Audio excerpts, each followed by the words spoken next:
고린도전서 신약 269페이지입니다.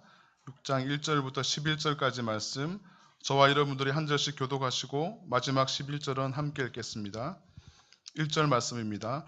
너희 중에 누가 다른 이와 더불어 다툼이 있는데 구태여 불의한 자들 앞에서 고발하고 성도 앞에서 하지 아니하느냐?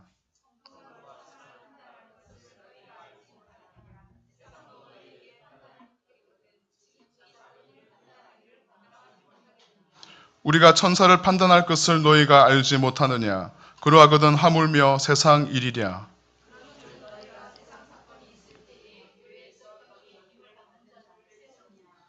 내가 너희를 부끄럽게 하려 하여 이 말을 하노니 너희 가운데 그 형제 간의 일을 판단할 만한 지혜 있는 자가 이같이 하나도 없느냐?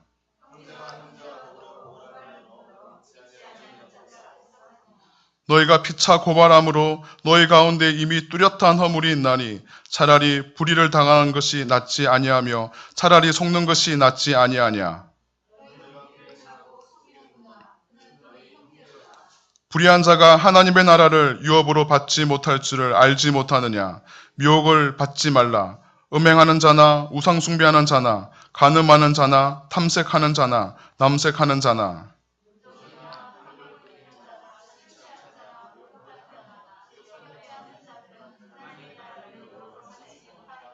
너희 중에 이와 같은 자들이 있더니 주 예수 그리스도의 이름과 우리 하나님의 성령 안에서 씻음과 거룩함과 의롭다 하심을 받았느니라.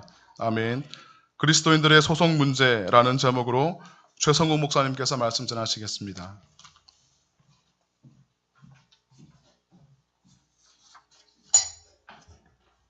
할렐루야. 우리 수요저녁 예배 가운데 나오신 여러분들을 주님의 이름으로 사랑하고 축복합니다. 우리 옆에 있는 분들께 다시 한번 서로 축복하기를 원합니다. 하나님께서 당신을 사랑하십니다. 하나님께서 당신을 사랑하십니다. 인간을 가리켜서 사회적인 존재라고 말합니다. 인간은 결코 혼자서 살 수 있는 존재가 아니라는 것이죠. 인간들은 서로 협력하며 서로 함께 살아가야 할 그러할 존재들이라는 것입니다. 하지만 함께 살아간다는 것이 그렇게 쉬운 일만은 아닌 것 같습니다. 함께 있다가 보면 부딪히는 경우가 굉장히 많다는 것이죠. 두 사람이 있으면 두 사람의 생각이 서로 다르고 다섯 사람이 있으면 다섯 사람의 생각이 다른 것입니다. 물론 서로의 생각이 다르더라도 서로 양보하며 서로 배려하며 살면 문제가 생기지 않을 것입니다. 하지만 어떠한 이권이 달려있는 문제, 어떤 이익이 달려있는 문제, 또한 나의 생계와 직결된 문제에 맞닥뜨렸을 때는요, 그 문제가 달라진다는 것입니다.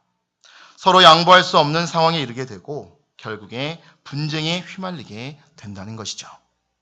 우리는 이 세상 가운데서요, 수많은 소송과 분쟁이 있음을 알고 있습니다. 어쩌면 너무나도 당연한 일입니다. 하지만 마음이 아프고 답답한 것은 교회 안에서도 이러한 일들이 일어난다는 것입니다. 그리고 심지어 이러한 교회 안의 분쟁이 해결되지 못하고 결국에는 법정까지 가는, 그래서 법정 다툼으로 이어져 가는 경우가 종종 있다는 것이죠. 고린도 교회 당시에도요, 이러한 일들이 비일비재했던 것 같습니다. 이제 바울 사도는요, 편지를 통해서 이 문제에 대해서 이야기하고 있는 것입니다. 소위 그리스도인들의 법정 소송 문제에 대해서 이야기하고 있는 것입니다. 기독교 문화와 기독교의 가치는 소위 유대 기독교적 가치관에 근거하고 있습니다. 소위 유대 기독교적 가치관에 근거해서 그리스도인들의 삶의 모든 가치가 결정되어 왔습니다.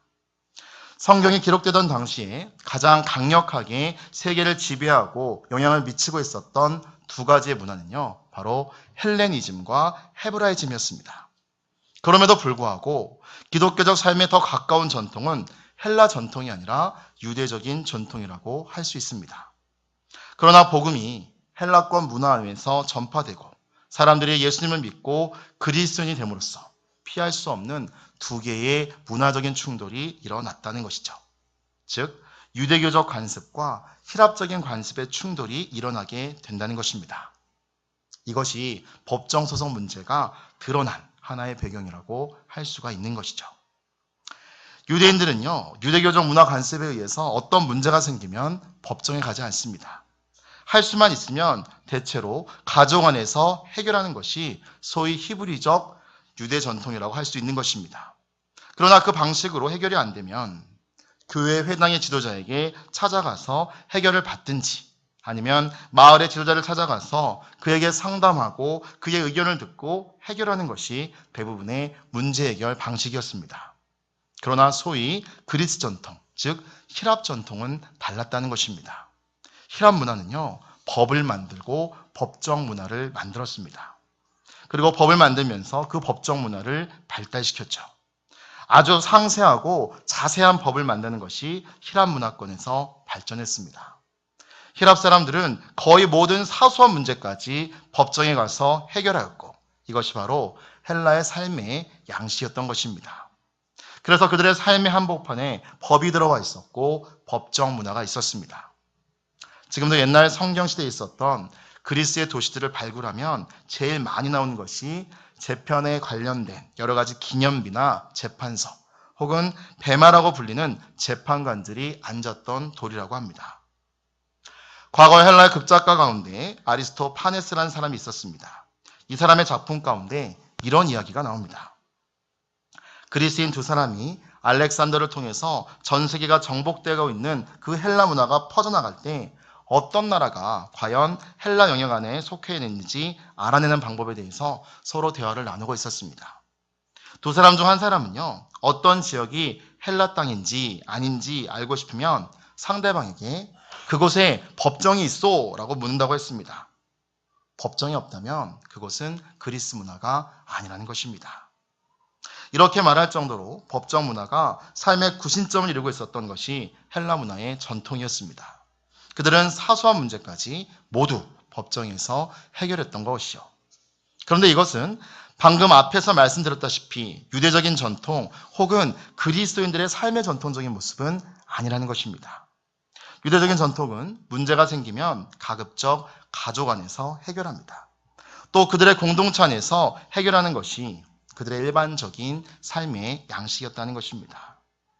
고린도 교회 안에 신자들끼리 문제가 생겼는데 이것이 오늘 본문의 배경입니다.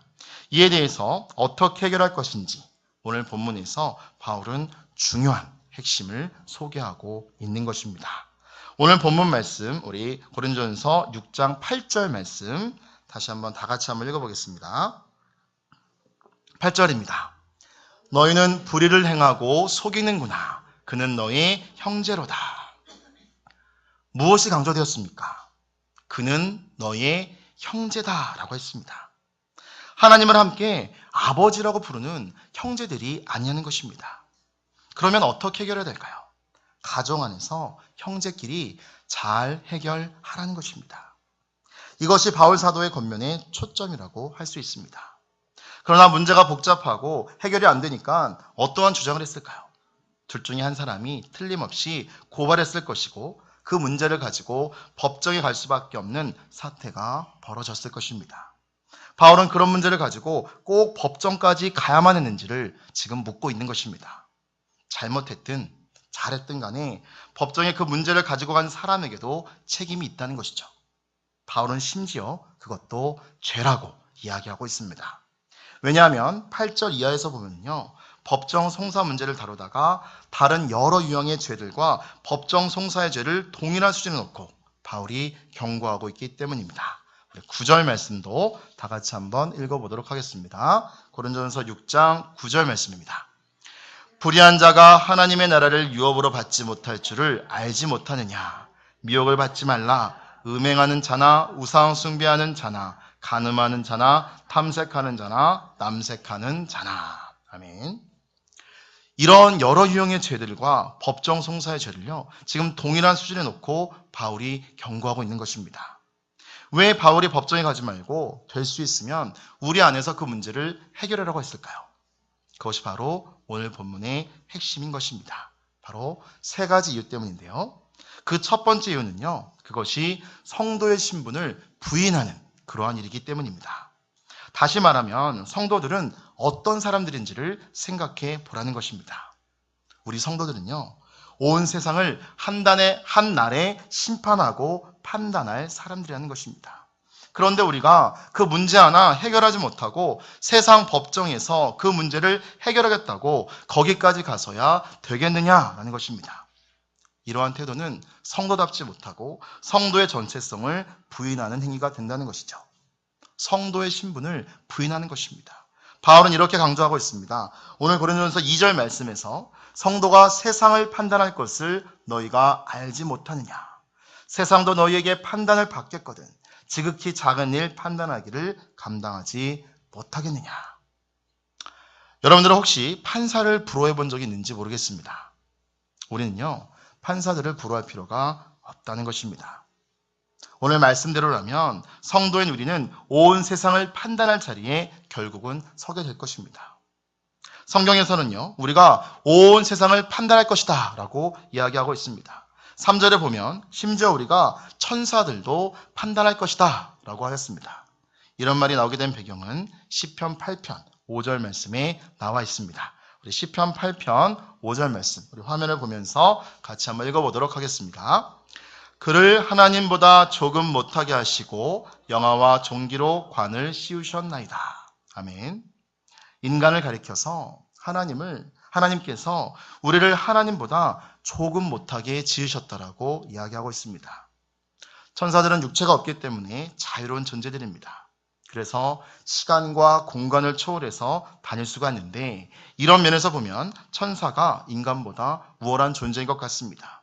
그러나 성경은 우리가 그 천사들조차 한날에 판단하게 될 것이다 라고 이야기하고 있습니다. 왜냐? 우리는 하나님보다 조금 못하게 만들어진 존재이기 때문이죠. 우리는 천사들뿐만이 아니라 온 세상을 판단하는 자리에 서게 될 존재들이라는 것입니다.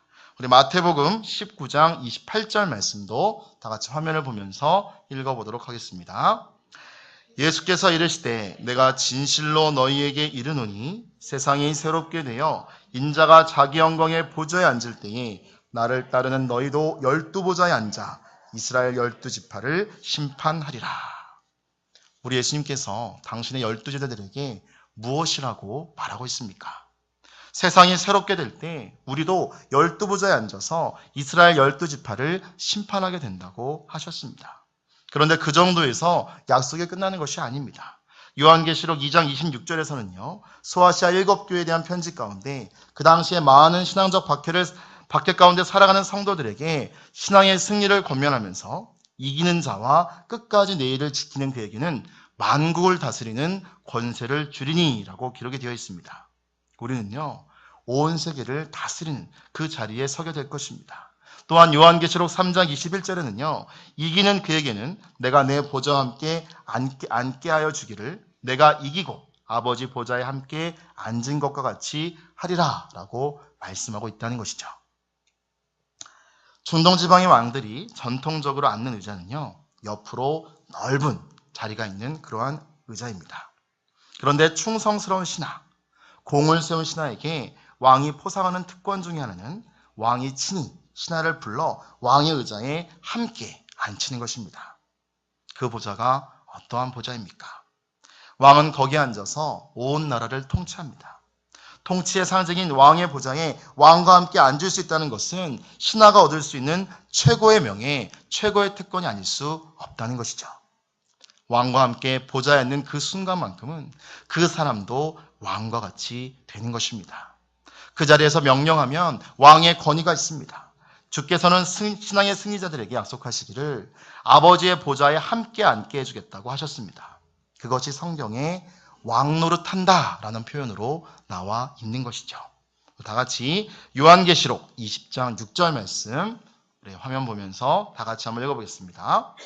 이 첫째 부활에 참여하는 자들은 복이 있고 거룩하도다. 둘째 사망이 그들을 다스리는 권세가 없고 도리어 그들이 하나님과 그리스도의 제사장이 되어 1000년 동안 그리스도와 더불어 왕노릇하리라. 아멘. 신앙에 승리한 사람들에게 그리스도로 더불어 왕노릇하는 삶이 약속되어 있다는 것입니다. 사랑하는 월드와이드 교회 가족 여러분, 이 사실을 믿으십니까? 우리는요, 온 세상을 다스릴 사람들입니다. 주님과 함께 왕노릇하고 만국과 열방들을 다스리는 놀라운 권세를 한날에 누리게 될 그러한 사람들이라는 것이죠. 이러한 당당한 신분, 영화로운 신분, 굉장한 정체성을 가진 왕 같은 제사장이 되어서 왕노릇하기로 약속되어 있는 사람들이 바로 우리라는 것입니다. 자, 이런 시간에 우리가 그냥 넘어갈 수는 없습니다. 우리 옆에 있는 분들에게 이렇게 한번 이야기했으면 좋겠습니다. 우리 승리해서 왕노릇합시다. 이렇게 한번 얘기해 보십시오. 예, 감사합니다. 우리는 왕노릇할 그런 위대한 사람들이라는 것이죠. 그런데 온 세상을 판단하고 다스릴 자들이 사소한 문제 하나 해결하지 못하고 세상 법정에 나가서 판사님, 이 문제를 해결해 주십시오. 제가 억울합니다. 라고 말해서야 되겠냐는 것입니다. 이것은 곧 성도의 신분을 부인하는 그러한 일이라는 것이죠. 둘째, 우리가 왜 법정에 가지 말아야 합니까? 그것은 성도의 무지를 드러내는 부끄러운 일이기 때문입니다. 오늘 본문 말씀 5절 말씀에 보니까 내가 너희를 부끄럽게 하려 하여 이 말을 하노니 너희 가운데 그 형제 간의 일을 판단할 만한 지혜 있는 자가 이같이 하나도 없느냐라고 이야기하고 있습니다. 법정에 가는 일은 부끄러운 일이라는 것입니다. 바울은 고린도전서 1장에서부터 지혜를 강조했습니다. 고린도 교회는요, 지혜에 대한 강한 프라이드를 가지고 있었던 그러한 교회였습니다. 그들은 누가 더 똑똑한지 지혜를 자랑하고 싶어서 지혜 게임을 하곤 했습니다. 그럼에도 불구하고 막상 인간관계가 비틀리고 왜곡될 때 그 문제를 하나 해결하지 못하고 교회 공동체에 막대한 피해와 충격을 주고 있었다는 것이죠. 그래서 바울은 그들을 향해서 그러면서 너희들의 지혜가 무슨 소용이 있느냐, 부끄러운 일이로다 라고 하였다는 것입니다. 그때나 지금이나 성경 말씀은 진리라는 것이죠. 이러한 기독교인들의 법정 소송을 최소화하기 위해서 한국기독교 화해중재원이라는 곳이 설립이 되었습니다. 이곳은 2008년도에 기독교계의 여러 목사님들과 기독교인 법조인들이 세운 단체입니다. 2011년도에는요, 대법원으로부터 정식 인가를 받았습니다. 120명이 넘는 전직 법관 출신들, 또 변호사들, 목회자분들이 조정위원 및 중재인으로 모여서 성경적인 화해와 조정중재를 위해서 일하는 것입니다. 중재원은요, 한마디로 말하면 성경에 근거한 그런 기독교적인 재판을 해주는 곳입니다. 그리고 그 해결 방법은 판결이 아닌 조정 및 화해, 그리고 중재라는 것이죠. 이것은 기독교인이라면 교회든 단체든 개인이든 누구나 이 중재원을 이용할 수 있다고 합니다. 1차적으로 우리가 이러한 분들을 통해서 또 이러한 단체를 통해서 도움을 얻으려고 노력해보는 것도 중요하다는 것입니다. 우리가 세상의 법정에 가기 전에 이러한 문제를 우리끼리 해결하려고 노력하는 것이 무엇보다도 필요하다는 것이죠. 세상 앞에 부끄러움이 되지 않기 위해서 말입니다. 우리가 법정에 가는 것을 조심해야 하는 이유, 그 세 번째는요, 성도 모두의 패배를 시인하는 일이기 때문입니다. 오늘 본문 말씀 4절 말씀에 보니까 그런즉 너희가 세상 사건이 있을 때 교회에서 경히 여김을 받는 자들을 세우느냐라고 이야기하고 있습니다. 교회적인 안목에서 볼 때는요, 판사라고 할지라도 중요한 사람이 아니라는 것입니다. 거듭난 사람, 성령으로 인도함을 받는 우리들이 더 중요한 사람인데 세상 방법으로 이 문제를 해결하려고 하는 것은 부끄러운 일이라는 것이죠. 오늘 6절과 7절 말씀에서 또 이렇게 얘기합니다. 형제가 형제와 더불어 고발할 뿐더러 믿지 아니하는 자들 앞에서 하느냐. 너희가 피차 고발함으로 너희 가운데 이미 뚜렷한 허물이 있나니 차라리 불의를 당하는 것이 낫지 아니하며 차라리 속는 것이 낫지 아니하냐. 7절 말씀에 허물이라는 단어가 나옵니다. 우리가 피차 송사함으로 법정에 간 그 자체가 완연한 허물이라는 것입니다. 그런데 사실 여기에서 허물이라는 단어를요, 다른 단어로 바꾼다면 패배라는 단어입니다. 처음의 동기가 어쨌든 실제로 누가 잘했든 못했든 간에 그 문제를 해결하지 못하고 법정까지 갔다는 것은 이미 두 사람이 패배했다는 것입니다. 비록 법정에서 한 사람의 승리로 그 싸움이 끝난다고 할지라도 그것은 하나님의 안목에서 볼 때는요, 하나님의 안목으로 볼 때나 세상적으로 볼 때 두 사람이 다 패배한 것이라는 것이죠. 이것은 마치 부부싸움과 같다는 것입니다. 부부싸움에서 여러분 승리가 있습니까? 부부가 싸워서 한 사람이 승리했다고 합시다. 그것이 승리입니까? 부부싸움에는요, 승자가 없습니다. 부부싸움에는요, 둘 다 패자가 되고 마는 것입니다. 그러나 그렇게 되기 전에 그것을 극복하면 두 사람이 다 승자가 되는 것이 바로 부부싸움이라는 것이죠. 그리스도인들의 문제들도 마찬가지라는 것입니다. 결국 두 사람이 다 승자가 되든지 두 사람이 다 패자가 되는 것입니다. 법정까지 가는 그러한 상황이 되기 전에 미리 그 문제를 해결하면 두 사람이 다 승자가 되지만 그렇지 않으면 두 사람이 다 패자가 된다라는 것입니다. 바울은 그것을 완전한 패배다라고 말합니다. 그것은 완전한 패배를 드러내는 것입니다. 온 나라 앞에 교회의 패배와 그리스도인들의 시시함을 나타내는 것이죠. 그런 문제를 치사하게 해결하지 못하고 온 세상 앞에서 부끄러움을 드러냈다는 것입니다. 그러면서 7절에 무엇이라고 말하고 있습니까? 차라리 둘 중에 한 사람이 불의를 당하거나 속는 편이 낫다라고 말하고 있습니다. 그래서 하나님의 영광을 수호하고 교회의 명예를 수호하고 크리스천의 자존심을 지키는 것이 더 좋다는 것이죠. 그렇게 하면 이 세상에서는 손해를 볼지도 모르겠습니다. 자존심이 상할지도 모르겠지만 하나님의 영광은 지킬 수가 있다는 것입니다. 그런데 왜 우리는 그 문제를 풀지 못하는 것일까요? 여러 가지 이유가 있겠지만 결국은 자존심의 문제입니다. 나는 자존심을 굽힐 수 없다라는 그러한 생각 때문이죠. 특별히 우리가 살고 있는 이 시대는요, 권리를 부추기는 시대입니다. 아동의 권리, 여성의 권리, 학생의 권리 등등 이런 저런 권리를 주장하면서 내 권리를 놓칠까봐 안달하면서 살아가는 그런 시대를 살아가고 있다는 것이죠. 내가 희생당할 수 없다는 것이 대부분의 사람들의 심리라는 것입니다. 그래서 될 수 있으면 손해도 안 보고 자존심도 짓밟히지 않고 그렇게 가다가 결국에 교회를 짓밟고 만나는 것이죠. 더치 뉴기니아 정글 시대에 한 선교사님께서 병원에서 일하면서 의료 사역을 하던 중에 어느 날 갑자기 파인애플이 먹고 싶어졌습니다. 그래서 자기 병원 앞에 파인애플 농장을 만들었습니다. 그런데 이 파인애플은요, 3년이 지나야 파인애플을 수확할 수 있었다고 합니다. 그래서 그 선교사님은 3년을 간절히 기다렸습니다.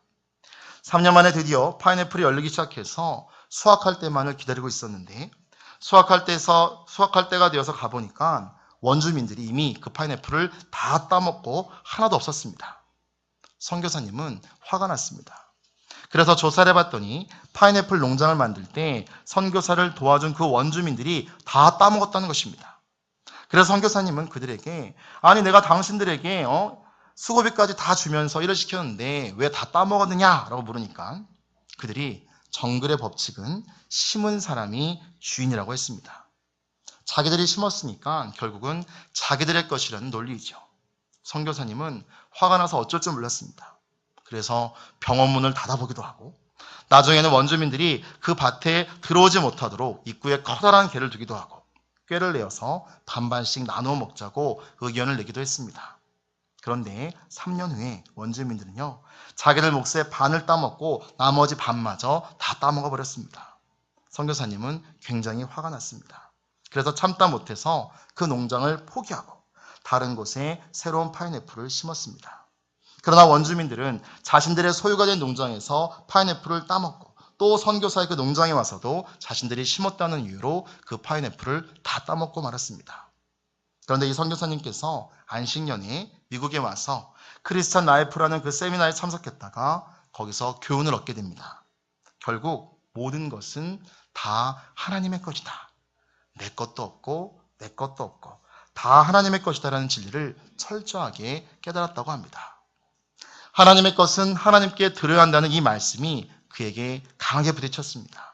그래서 너무나 내 것과 내 것을 주장했던 마음을 바꾸어서 다 하나님의 것인데 하나님의 자녀들이 와서 다 따먹을 수 있다고 생각하게 되었다는 것이죠. 그 선교사님은 다시 뉴기니아 농장에 돌아와서 파인애플을 심었습니다. 그러자 원주민들이 또 다 따먹었습니다.